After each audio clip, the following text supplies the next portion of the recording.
ចូលមកដល់កន្លែងនេះគឺងងឹតឈឹងតែម្ដងគួរឲ្យខ្លាចណាបងប្អូនដល់មកគេនេះអូនេះទុំវានេះ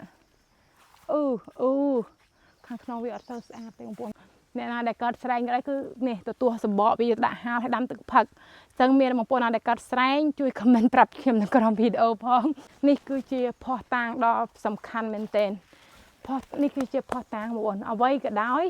គឺត្រូវការភស្តុតាងតែថ្មដែលនៅខាងលើគឺជាប្រភេទថ្មដែលស្រួយអញ្ចឹងមិនអាចដាប់ឆ្លាក់បានទេតែបងប្អូននឹកស្មានដល់72ឆ្នាំពេលថ្ងៃដើររៀងប្រហែលបន្តិចចឹងបងប្អូនពេលយប់គឺថាដើរច្បាស់ថេងហ្នឹងទេតាបាទទេធម្មតាមិនច្បាស់មកធម្មតា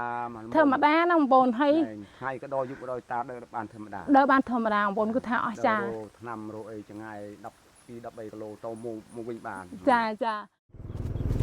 តាបងប្អូនតើគ្នារួមដំណើរជាមួយនឹងខ្ញុំធ្វើដំណើរផ្សងព្រេងនៅថ្ងៃចុងសប្តាហ៍ទៅកន្លែងណាបងប្អូនគឺថាក្រៅឃើញទស្សនភាពនេះក៏បងប្អូនដឹងដែរគឺថាភ្នំស្អាតណាបងប្អូននេះគឺទីតាំងនៅក្នុងខេត្តសៀមរាបយើងនឹងឯងហើយក៏អត់សូវឆ្ងាយពីទីរួមខេត្តប្រហែលទេបងប្អូនអញ្ចឹងយើងធ្វើដំណើរទៅដល់គ្នាហើយពេលវេលានេះគឺជាពេលវេលាដែលខ្ញុំចង់សម្រាកហើយជាពេលវេលាដែលយើងធ្វើដំណើរផ្សងព្រេងទៅក្នុងព្រៃតែម្ដងដែលអត់មានអីញ៉ាំទេគឺទៅនឹងគឺក្នុងគោលបំណងថាទៅរោ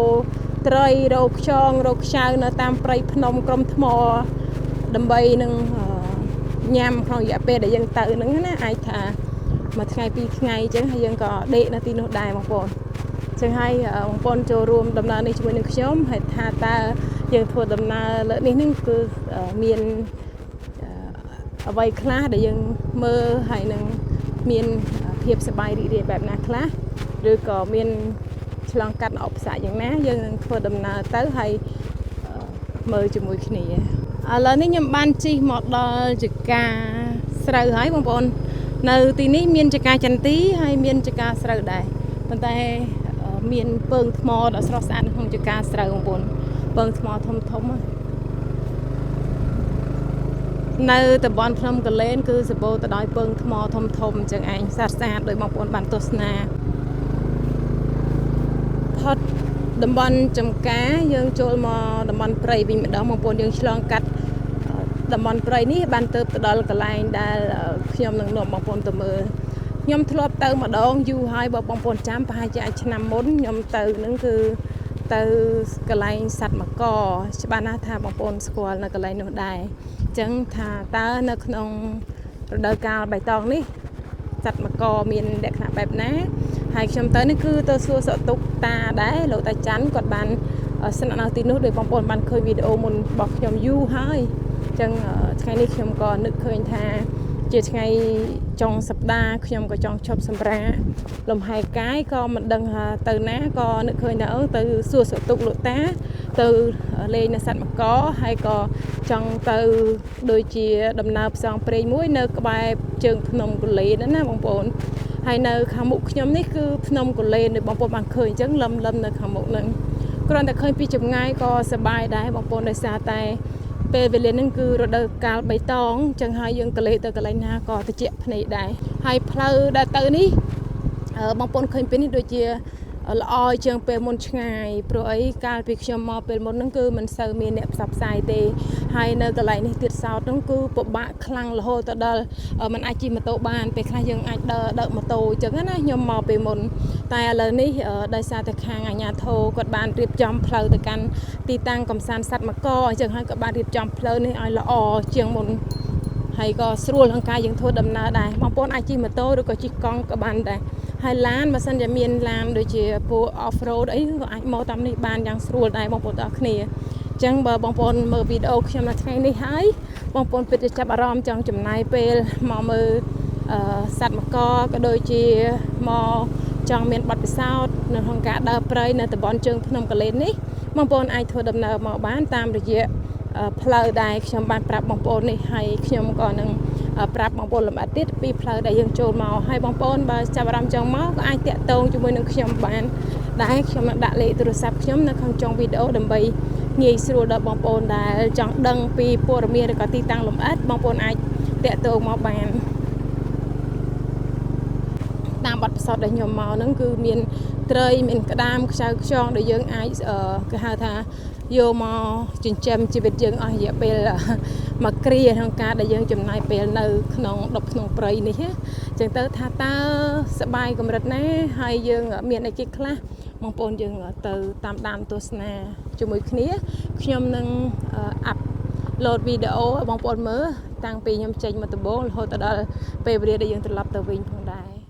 បងប្អូនតាគ្នាយើងបានមកដល់កន្លែងចម្លាក់សត្វមកហើយប៉ុន្តែខ្ញុំអត់ទាន់ចុះទៅត្រង់ទៅកាន់ចម្លាក់សត្វមកទេខ្ញុំចង់នាំបងប្អូនធ្វើដំណើរទស្សនាព្រៃនៅតំបន់នេះបងប្អូនអញ្ចឹងហើយព្រៃនៅតំបន់នេះគឺស្អាតហើយក៏ចង់បង្ហាញបងប្អូនអំពីព្រៃឫស្សីហើយនៅខាងនេះគឺកំណាត់ឈើយើងធ្វើជាស្ពានណាសម្រាប់បន្លាយទឹកហូរចុះទៅក្រោមហើយខាងនេះគឺទំនប់បងប្អូនទំនប់នេះគឺមិនមែនទំនប់ថ្មីដែលទៅនឹងជីទេគឺជាទំនប់បុរាណយូរណាស់មកហើយបងប្អូនតាំងពីបុរាណណាតាំងពីបុព្វបុរសយើងមកដាប់យកថ្មនៅតំបន់នេះយកទៅធ្វើឬក៏យកទៅកសាងប្រាសាទនានានៅក្នុងក្រុងសៀមរាបហើយនេះគឺទំនប់ដែលមានឈ្មោះថា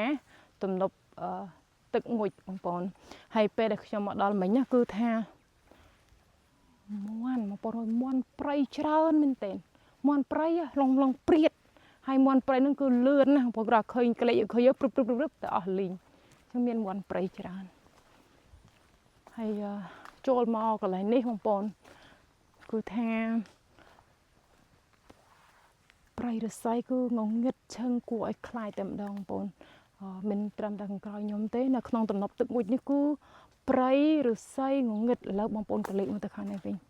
ខ្ញុំមកដល់គឺខ្ញុំចាប់អារម្មណ៍នឹងព្រៃឫស្សីនេះតែម្ដងបងប្អូនគឺថាវាក្រាស់នេះមកដល់សម័យយើងឥឡូវនេះវាក្រាស់ប៉ុណ្ណេះបងប្អូនតែបងប្អូនសាកមើលពីសម័យបុរាណពីសម័យបុព្វបុរសយើងថាតើព្រៃឫស្សីនេះវានឹងមានលក្ខណៈបែបណាច្បាស់ណាស់ថាវានឹងដុះអុបទៅទ្រុបពេញនេះដោយសារតែយើងមានការយកឫស្សីនឹងទៅប្រើប្រាស់អញ្ចឹងទៅវាអាចថាការកាប់ការយកទៅវាអាចឆ្លាស់អញ្ចឹងណាបងប្អូនតែពេលមុនច្បាស់ថាវានឹងពេញទៅដោយព្រៃឫស្សីហើយចូលមកដល់កន្លែងនេះគឺងងឹតឈឹងតែម្ដងគួរឲ្យខ្លាចណាបងប្អូនស្ងាត់ចងំនៅទីនេះគឺអ្នកដែលចូលចិត្តភាពស្ងប់ស្ងាត់ដូចជាខ្ញុំឬក៏បងប្អូនចង់ចាក់ចេញពី stress ឬក៏ពីទីក្រុងមកកន្លែងនេះគឺស័ក្តិសមមែនទែនហើយក៏អត់ឆ្ងាយពីទីក្រុងយើងប្រហែលដែរបងប្អូនហើយនេះ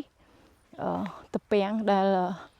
ហើយជាមានប្រជាពលរដ្ឋដែលគាត់រស់នៅក្នុងតំបន់នេះគាត់ធ្វើដំណើរមកកាប់យកតាពាំងទៅហូបឬក៏ទៅធ្វើជាជ្រក់ជាអីចឹងណាហ្នឹងហើយយើងចុះទៅផ្លូវនេះបងប្អូនយើងសាកសម័យមើលថានៅពេលដែលយើងនៅតូចជាពិសេសនៅពេលដែលខ្ញុំនៅក្មេងបងប្អូនមិនថាផ្លូវថ្នល់មិនថាបរិយាកាសនៃការរស់នៅគឺថាមានភាពខុសគ្នាហើយពីមួយចំនួនទៅមួយចំនួនយើងឃើញថាការផ្លាស់ប្ដូរគឺខ្លាំងមែនទែនអានេះនៅក្នុងតែភ្នែកនៅក្នុងអាយុដែលខ្ញុំ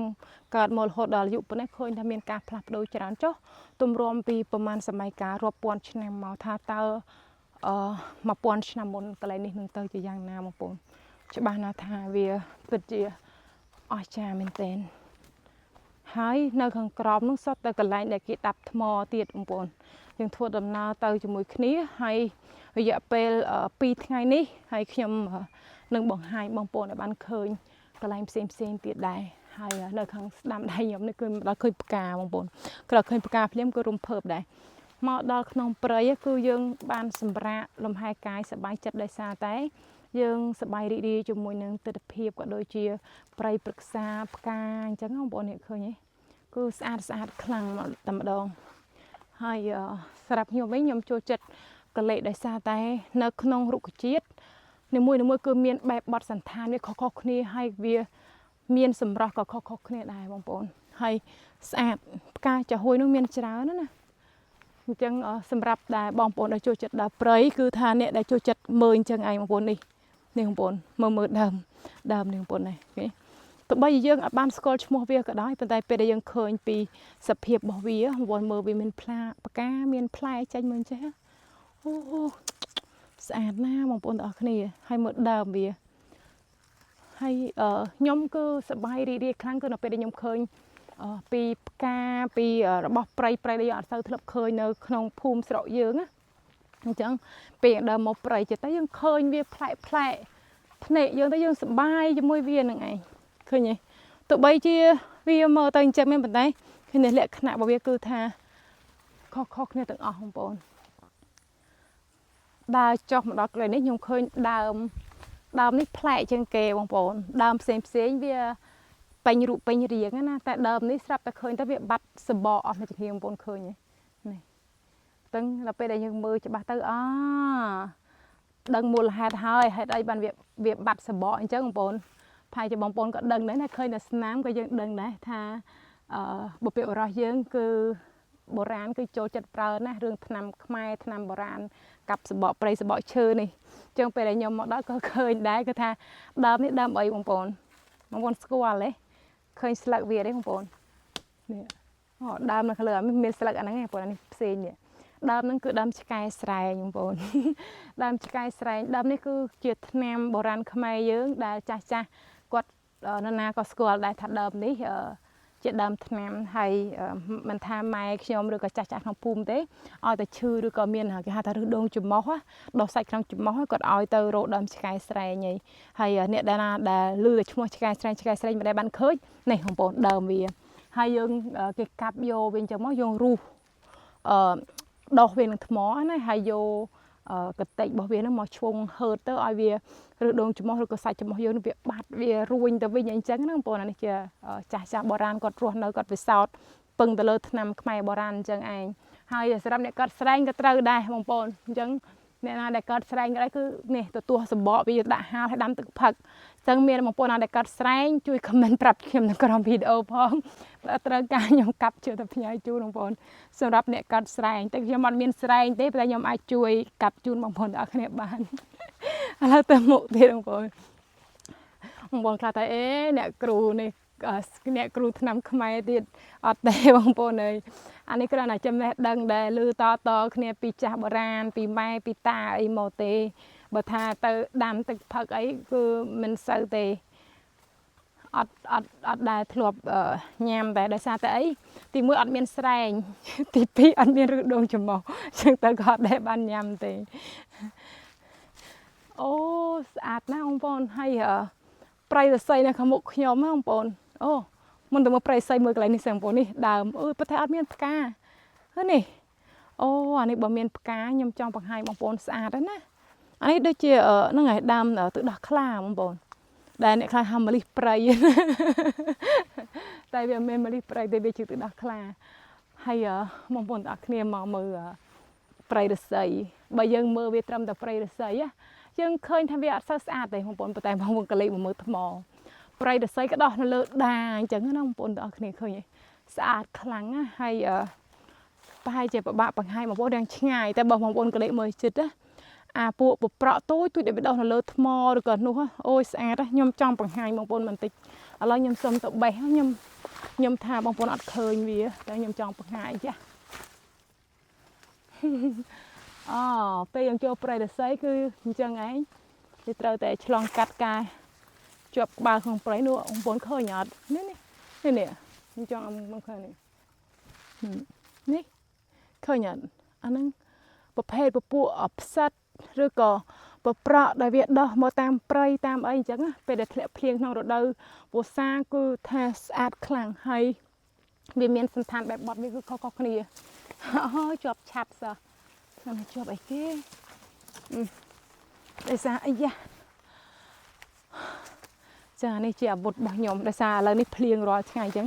ធ្វើដំណើរត្រូវមានឆាត់មកជាមួយបងប្អូនត្រៀមអូស្អាតខ្លាំងណាស់បងប្អូនទាំងអស់គ្នាហើយមានបងប្អូនដែលចូលចិត្តដើរព្រៃដូចខ្ញុំចេះអត់បងប្អូនធម្មតារដងឃើញខ្ញុំថតតែនៅស្រែហើយខ្ញុំដឹងថាមានបងប្អូនណាខ្លះដែលចូលចិត្តស្រែ ចឹងថ្ងៃនេះគឺបដូររសជាតិបងប្អូនភ្លក់រសជាតិថ្មីគឺរសជាតិប្រៃភ្នំវិញម្ដងនៅក្នុងចុងសប្តាហ៍នេះហើយដានេះបងប្អូនគឺមានទឹកហូរមកពីខាងលើណាប៉ុន្តែខ្ញុំចង់ប្រាប់បងប្អូនថាមានត្រីដែរបងប្អូនមានត្រីមានខ្ចៅខ្យងក្តាមគឺខ្ញុំធ្លាប់មកពេលមុនក៏មានអញ្ចឹងដែរហើយអត់ខ្វះអីញ៉ាំទេបងប្អូនឲ្យយើងចេះញ៉ាំចេះរោចឹងមកដល់កន្លែងនេះគឺយើងរោទៅហើយខ្ញុំក៏នឹងនាំបងប្អូនទៅរោត្រីរោក្តាមខ្ចៅខ្យងដែរអូស្រស់ស្រាយខ្លាំងណាស់បងប្អូនហើយមេឃក៏ត្រជាក់ល្អទៀតអត់ក្តៅទេនេះឃើញទេសូម្បីតានេះក៏ស្អាតដែរណាបងប្អូនឃើញទេបៃតងមកហើយនៅខាងចុងវានេះក៏មានពណ៌ផ្សេងនេះឃើញទេបើអ្នកសៀមរាបហៅថាពើផ្សេងណាខ្ញុំពេលខ្លះពណ៌ផងពើផងដោយសារតែវានៅក្នុងទីក្រុងនឹងផងហើយនៅស្រែផងអញ្ចឹងវាមានពីរភាសាអូឃើញបងប្អូនអូស្អាតខ្លាំងណាស់ហើយចង់និយាយថាវាស្រស់ស្រាយដោយសារតែមានអុកស៊ីសែនគ្រប់គ្រាន់នៅក្នុងព្រៃអញ្ចឹងដោយសារតែរុក្ខជាតិបៃតងក៏វាបញ្ចេញអុកស៊ីសែនមកឲ្យយើងទៅខ្នេះបន្តិចយើងចេញទៅខ្ញុំនឹងអង្គប្រពន្ធឃើញនៅខាងក្រោមនឹងគឺថាស្អាតខ្លាំងតែម្ដងបងប្អូនហើយបានយើងចេញទៅកាន់សัตว์មកខ្ញុំមកពេលមុនខ្ញុំបង្ហាញសัตว์មកបងប្អូនគឺមកដល់ហើយចុះទៅចណ្ដើត្រង់តែថ្ងៃនេះខ្ញុំចង់ឲ្យបងប្អូនផ្លែអារម្មណ៍ជាមួយនឹងទស្សនភាពក៏ដូចជាធម្មជាតិដែលនៅជុំវិញសัตว์មកនេះថាតើវាស្អាតកម្រិតណាជាការពិតពេលមកដល់ឃើញតែផ្ទាំងថ្មក៏សប្បាយដែរបងប្អូននេះឃើញអត់វាមិនមែនត្រឹមតែផ្ទាំងថ្មបើសិនយើងនិយាយថាផ្ទាំងថ្មវាហាក់ដូចជាសោះកក្រោះណាបងប្អូនប៉ុន្តែផ្ទាំងថ្មនេះគឺពេញទៅដោយសម្រស់របស់វាគឺស្អាតមានពពួកប្រប្រក់អីស្លែដោះនៅលើវាណាធ្វើឲ្យផ្ទាំងថ្មហ្នឹងវាកាន់តែស្អាតទៅទៀត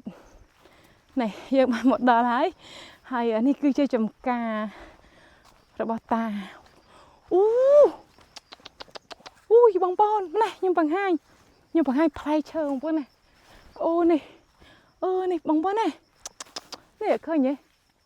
អាណាញ់អាណងវិញនេះឃើញទេអូ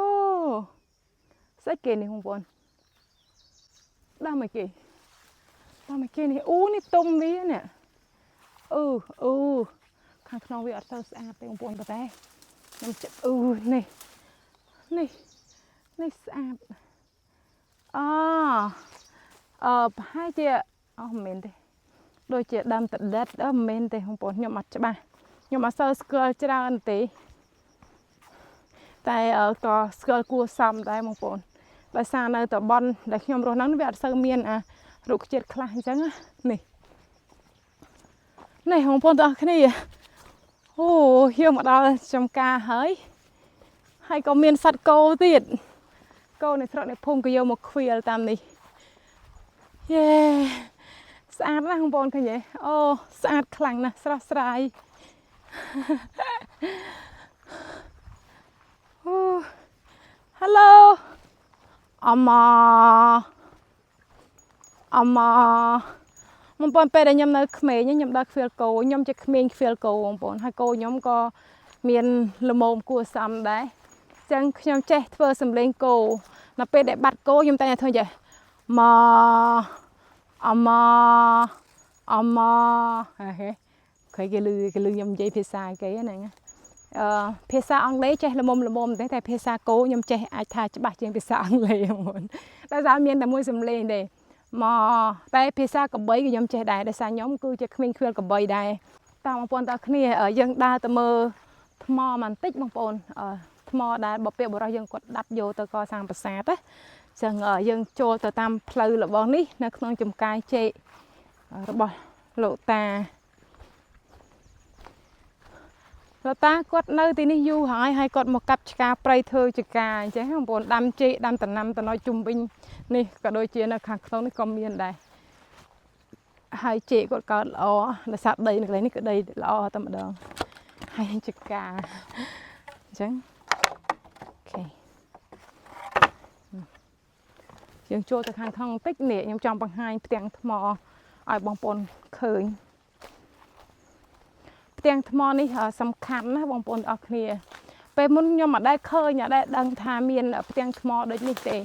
ហើយចេះតែឆ្ងល់ទៀតថាប្រាសាទអង្គរប្រាសាទធំល្បីៗនៅក្នុងខេត្តសៀមរាបគឺច្រើនមែនទែន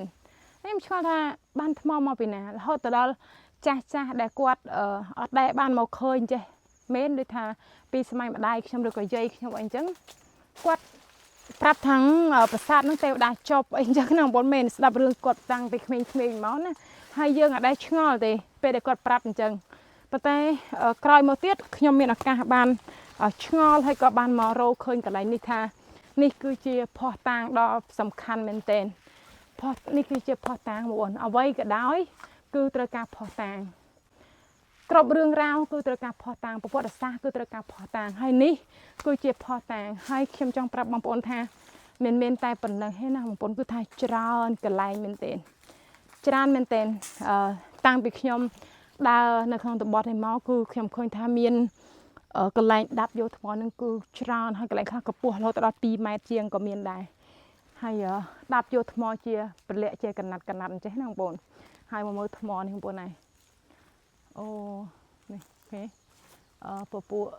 ស្លែពួកអីដែលដុះនៅលើថ្មគឺស្អាតខ្លាំងណាស់នេះអូស្អាតណាស់ហើយថ្មនេះគឺថាខ្ញុំគិតថាវាគួរចេះតែជាកន្លែងទេសចរដែលឲ្យកូនចៅចំនួនក្រោយមានឱកាសបានមកមើលឃើញអំពីស្នាដៃដ៏អស្ចារ្យរបស់បុព្វបុរសយើងហើយបងប្អូនឃើញកន្លែងកណាត់នៅកន្លែងនេះបងប្អូននេះទាំងអស់នេះមិនមែនជាស្នាមស្ទឹកដានទេគឺរបៀបដែលបុព្វបុរសយើងគឺដាប់យកដោយប្រើពន្លាកដោយប្រើពីសម័យមុនគឺអត់មានម៉ាស៊ីនដូចយើងទេបងប្អូនគឺមានឧបករណ៍ប្រើដោយដៃហើយក៏មកដាប់យកជាកំណាត់អញ្ចឹងទៅហើយបងប្អូនដែលឃើញនៅតាមប្រាសាទយើងគឺដូចពុំអញ្ចឹងនេះបងប្អូនអញ្ចឹងហើយបើកន្លែងខ្លះវាទៀតទៅក៏គេតម្រង់ទៅពេលខ្លះក៏គេមានបន្ទាត់មានអីត្រឹមត្រូវຂ្នាតរង្វះអីណាបងប្អូននេះចឹងទៅគេដាប់ទៅក្រោមគេដាប់អញ្ចេះណាបងប្អូនតែអានេះគឺគេអត់យកទេហើយនៅខាងលើគឺយកអត់កើតទេយកអត់បានទេបងប្អូនដោយសារតែថ្មដែលនៅខាងលើគឺជាប្រភេទថ្មដែលស្រួយអញ្ចឹងមិនអាចដាប់ឆ្លាក់បានទេព្រោះអីវាប៉ះកម្ដៅហើយវាប៉ះទឹកភ្លៀងទឹកអីកម្ដៅមកផងហើយមានដីផងធ្វើឲ្យថ្មដែលនៅស្ទប់ខាងលើគឺមានសភាពស្រួយអញ្ចឹងហើយយើងយកទៅដាប់ឆ្លាក់អីអត់កើតទេអញ្ចឹងគេត្រូវដាប់យកខាងលើនឹងចេញហើយគេយកអាខាងក្រោមនេះបែបថ្មល្អនេះបងប្អូនឃើញទេនេះដូចជាកម្មចិនដើណានេះឃើញទេពេលមុននៅកន្លែងនេះដែលខ្ញុំអង្គុយទៅខាងមុខនេះបងប្អូនបង្ហាញបងប្អូននៅខាងមុខខ្ញុំដែលជាចំការចេកនេះគឺជាកន្លែងដែលបានដាប់យកថ្មហើយអស់ហើយក៏បានដីវាស្រុតវាហូរមកទឹកភ្លៀងវាហូរនាំដីល្បាប់ចុះមកដល់នៅកន្លែងនេះក៏คล้ายទៅជាដីដែលថាពីមួយឆ្នាំទៅមួយឆ្នាំគឺវាកាន់តែខ្ពស់ហើយដោយបងប្អូនដឹងហើយថាតាំងពីបុព្វបុរសយើងតាំងពីសតវត្សទី9ទី10មកនេះគឺប្រហែលសតវត្សហើយបងប្អូនគឺថាវាច្រើនអញ្ចឹងហើយនៅខាងមុខនេះវាអាចថាដាប់យកវាកាន់តែជ្រៅទៅទៀតណាប៉ុន្តែដោយសារតែពីមួយសតវត្សទៅមួយសតវត្សទឹកបាននាំយកដីចូលមកហើយធ្វើឲ្យវាកាន់តែខ្ពស់អញ្ចឹងទៅឥឡូវនេះវាមានសន្តានជាដីអញ្ចឹងតែបើសិនជាយើងទៅដល់នៅកន្លែងស្រះហ្នឹងគឺយើងឃើញថាបាតខាងក្រោមគឺថ្មសុទ្ធតែម្ដងបងប្អូន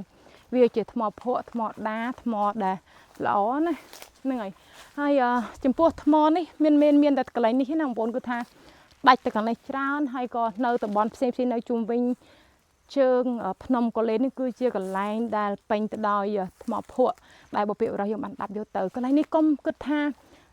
10-20 ឆ្នាំមុនឬក៏100ឆ្នាំមុនអត់ទេបងប្អូនគឺថារាប់ពាន់ឆ្នាំមកហើយនេះគឺជាភស្តុតាងដ៏ល្អឯកដែលខ្ញុំយល់ថាគួរតែជាកន្លែងទេសចរដ៏ល្អទាក់ទាញសម្រាប់ភ្ញៀវជាតិនិងភ្ញៀវអន្តរជាតិបានមកទស្សនាហើយបានឃើញព្រោះភ្ញៀវខ្លះមួយចំនួនគាត់បានទៅទស្សនាឃើញប្រាសាទអង្គរវត្តឬក៏ប្រាសាទតាព្រំប្រាសាទបាយ័នធំគឺគាត់ពិតជាមានភាពអស្ចារ្យថាអូឃើញយកថ្មទៅគឺថាថ្មធំបងប្អូនប៉ុន្តែបើសិនបានឲ្យគាត់មកឃើញពីភស្តុតាងនៃការកន្លែងដែលដាប់យកនោះទៀត វាកាន់តែអស្ចារ្យថែមទៀតអំពីបុព្វបុរសយើងបងប្អូនអរគ្នាជួបដល់ចកាយចេកឃើញសិតតែផ្លែចេកគឺថាសប្បាយចិត្តណាបងប្អូនទៅទៀតខ្ញុំនឹងមកកាប់ចេកនេះទឹកហូរមកបងប្អូននេះថ្មវាថ្មដែលបាក់បែកដែលអត់យកទៅប្រើការកើតណាព្រោះឲ្យដាប់ពេលខ្លះទៅក៏មានថ្មខ្លះវាអត់ត្រូវស្តង់ដាក៏អត់យកទៅទេ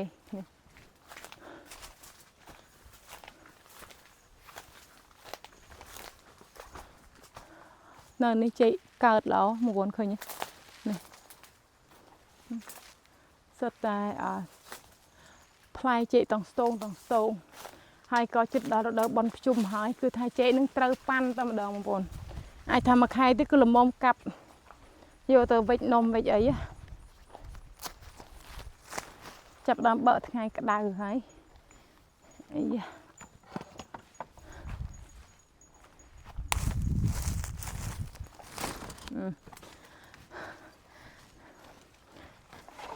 ខ្ញុំយកឆាត់នឹងមកគឺត្រូវទាំងមេឃភ្លៀងទាំងមេឃក្តៅបងប្អូនល្អមែនទែនពេលក្តៅគឺយើងអាចទទួលបានហើយពេលភ្លៀងក៏យើងអាចទទួលវាបានដែរឥឡូវនេះគេកំពុងតែអត់មើលមកខ្ញុំអាម៉ាអូស្អាតណាបងប្អូននឹងខៀវមើលមុខគេមុខអត់មានដូចគ្នាណាបងប្អូនទីឃើញពណ៌ដូចគ្នាយើងចាស់ច្រឡំនៅកូននេះដូចគ្នាអត់ទេគឺថាដូចតែមនុស្សយើងដែរទេខុសគ្នាស្អាតតាមបែបផែនយើងរៀងខ្លួន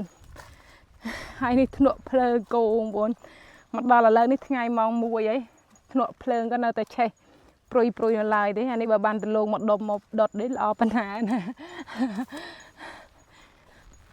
ស្រស់ស្រាយស្អាតខ្លាំងបងប្អូននៅកន្លែងនោះគឺចោតកន្លែងនោះអូនៅខាងក្រោម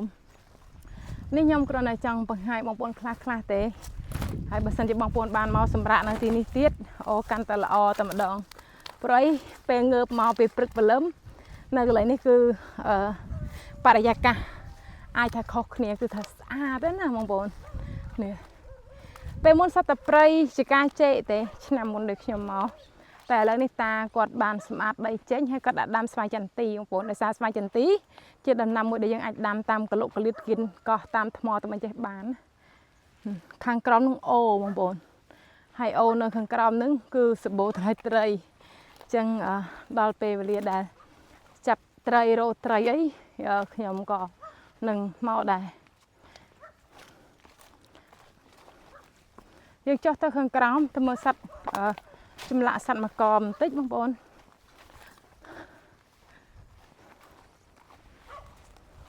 នៅនេះបើសិនអ្នកដែលចូលចិត្តញ៉ាំតាពាំងគឺត្រូវតែម្ដងបងប្អូនដោយសារព្រៃឫស្សីនៅជុំវិញអញ្ចឹងទៅ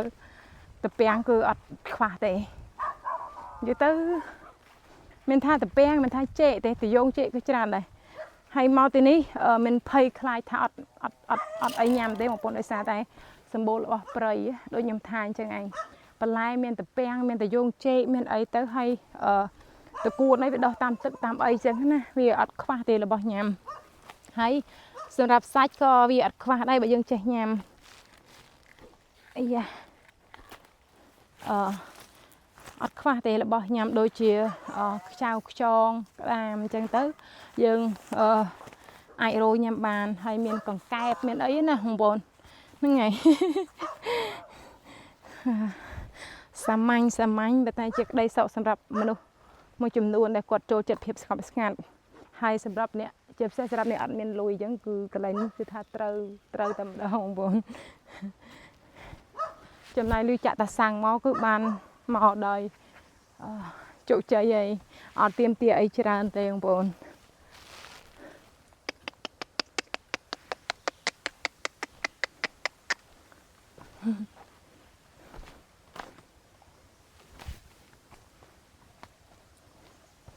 កន្លែងនេះរៀងចំណោតបន្តិចបងប្អូនអូចាប់អារម្មណ៍ភ្លាមឃើញទេបងប្អូនមកដល់កន្លែងណាក៏មានដំណាំដាំដុះដែរនេះម្ទេសអូឃើញស្រក់ទឹកមាត់បងប្អូនហើយបុកអំបិលនឹងមកអំបិលម្ទេសមកយើងញ៉ាំជាមួយបាយក៏បានមានក្តាមខ្យងយកមកជ្រលក់វាក៏បានដែរបងប្អូនហើយក៏មានដំណាំផ្សេងនេះអូយខ្ញុំចូលចិត្តណាស់នេះម្រះព្រៅ ឈ្ងុយហើយកន្លែងនេះមានត្រីហើយអាយ៉ាអាយ៉យហើយបើបានត្រីស្លំជូរផ្លែចេកឬក៏ស្លំជូរតយងចេកមួយម្រះព្រៅនេះក្រហត់ម្រះព្រៅក៏នឹកឃើញឃ្លានដែរឆ្ងាញ់បងប្អូនឆ្កែព្រុសស្វាកំអូហឡូឆ្កែនេះអត់ព្រុសទេបងប្អូនឡាណានេះ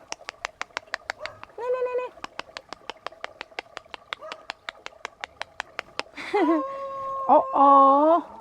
ក្រមកដល់ក៏ឃើញមួយភ្លៀងបងប្អូនអើយនេះបេះសើប៉ាត់នេះខ្ចៅបងប្អូននេះមហូបខ្ញុំនេះមកដល់គឺឃើញភ្លៀងនេះខ្ចៅមានខ្ចៅមានខ្យងមានត្រីឆ្កែក៏រត់មកស្វាគមន៍នេះណាខ្វាតាជំរាបសួរតាអូតាចាំចៅបានអត់អូចាំទៀតចាសុខសប្បាយតាសុខសប្បាយទេនៅតានេះអីរាល់ថ្ងៃ